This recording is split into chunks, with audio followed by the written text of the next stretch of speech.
السلام علیکم ورحمۃ اللہ۔ الحمد للہ وکفیٰ وسلام علی عبادہ الذین اصطفیٰ، اما بعد،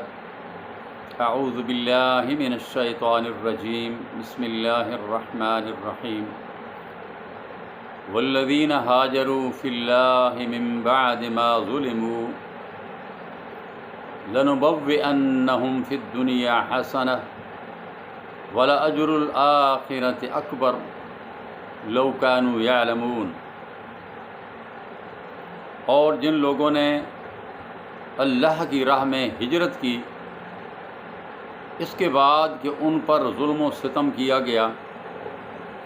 ہم انہیں ضرور دنیا کے اندر بہتر ٹھکانہ دیں گے اور آخرت میں بہت بڑا اجر ہم ان کو دیں گے، کاش کے لوگ جانتے۔ میرے بھائیوں، 14ویں سپارہ سے سورۃ النحل کی آیت نمبر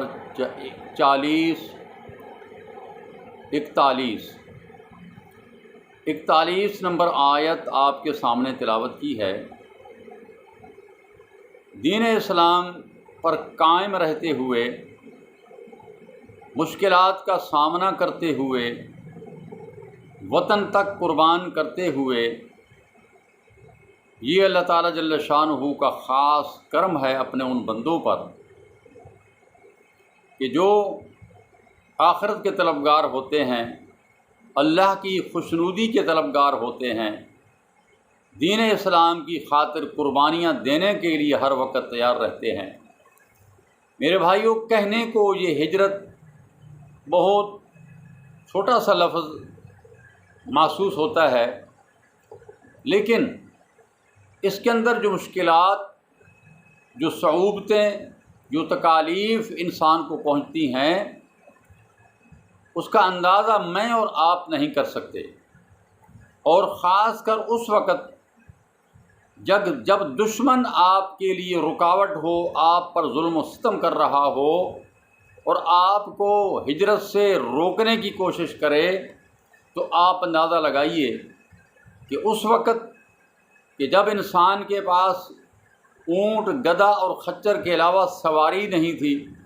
اکثر پیدل سفر ہوا کرتا تھا، اپنا وطن چھوڑنا، بیوی بچوں کو، گھر بار کو چھوڑ کر جانا، یہ کوئی معمولی بات نہیں تھی۔ پہلی ہجرت حبشہ کے بعد جب کفار مکہ کا وہ واقعہ مسلمانوں کے سامنے پیش آیا اور مسلمان واپس آئے، اور ایک منزل پر، آخری منزل پر، یعنی ایک دن کا سفر باقی تھا، کہ ان کو پتہ چل گیا کہ یہ خبر پوری ہم تک نہیں پہنچی بلکہ ادھوری خبر پہنچی ہے۔ کچھ لوگ واپس چلے گئے، کچھ چھپ چھپا کر مکہ کے اندر آ گئے۔ اس واقعہ کا علم کفار مکہ کو پہلے ہی چل چکا تھا کہ حبشہ کے اندر ان کو آرام و سکون سے رہنے کا موقع دیا گیا ہے۔ اس بات پر بھی وہ سیخ پا تھے، اور پھر اس بات پر بھی سیخ پا تھے کہ مسلمان یہاں سے ہجرت کر کے کیوں گئے ہیں۔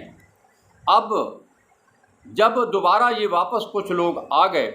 تو کفار کا ظلم و ستم اور بڑھ گیا، تو رسول اللہ صلی اللہ تعالی علیہ وسلم نے صحابہ کرام کو مشورہ دیا کہ جو لوگ ہجرت کر سکتے ہیں ان کو چاہیے کہ وہ دوبارہ ہجرت کے لیے یہاں سے نکل جائیں،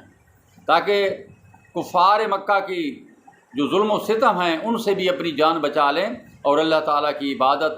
اور دین کو سیکھنے کے لیے ایک ماحول میسر آ جائے، اس ماحول میں چلے جائیں۔ تو اب کی بار یہ تقریباً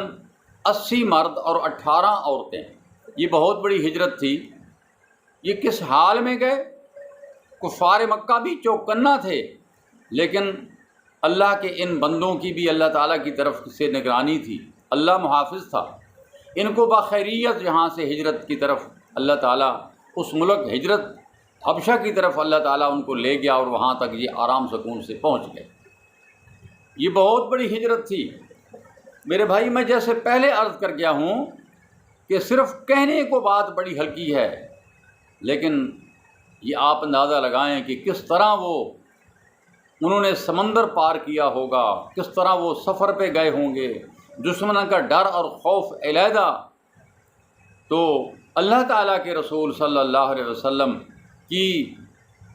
اتباع کرتے ہوئے، آپ کی اطاعت کرتے ہوئے، اللہ کے دین کی خاطر، اللہ کی رضامندی کی خاطر ان لوگوں نے ہجرت کی، تو اللہ تعالیٰ نے بھی وعدہ فرمایا کہ دنیا کے اندر بھی میں تمہیں ٹھکانہ دوں گا۔ آپ دیکھیں، ایک طرف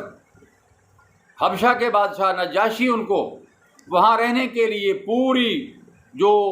وہاں کی ایک انسان کی ضروریات ہیں وہ مہیا کر رہا ہے، امن سکون سے رہنے کے لیے ان کو موقع دے رہا ہے،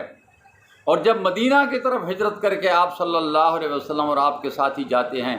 تو انصار مدینہ کے دل کے اندر اللہ تعالیٰ جل شانہ ان کی محبت ڈال دیتا ہے، ان کی فکر ڈال دیتا ہے۔ تو میرے بھائیو، یہ دین اسلام اصل میں ہم دنیا میں آئے کس لیے ہیں؟ ہم یہ سمجھتے ہیں کہ اب یہاں ہم کھانے پینے اور بس عیش و عشرت کرنے آئے ہیں۔ میرے بھائیو، بات یہ نہیں ہے، بلکہ اللہ تعالیٰ کا حکم ہے انا اقیموا الدین ولا تتفرقوا، یہاں ہم اللہ کا دین قائم کرنے آئے ہیں۔ اس نے ہمارے ساتھ جو جنت کا وعدہ کر رکھا ہے، وہ جنت کا وعدہ تب پورا کرے گا جب ہم اس کے دین کے قیام کے لیے ہم محنتیں کریں گے، کوشش کریں گے، ہجرت کریں گے، جان پیش کریں گے، مال پیش کریں گے۔ اور یہ کام صحابہ کرام رضوان اللہ علیہم اجمعین نے یہ کر کے دکھایا، اسی لیے اللہ جل شانہ نے ان کے ایمان کی گواہیاں دیں، ان کے تقوی پرہیزگاری کی گواہیاں دیں، ان پر اپنی رضامندی کا اظہار فرمایا، ان سے جنت اور بخشش کے وعدے فرمائے۔ اللہ سے دعا ہے اللہ ہم سب کو صحیح دین اسلام کی پوری سمجھ نصیب کرے، آمین۔ وما علیہ الا البلاغ، وآخر دعوانا ان الحمد للہ رب العالمین۔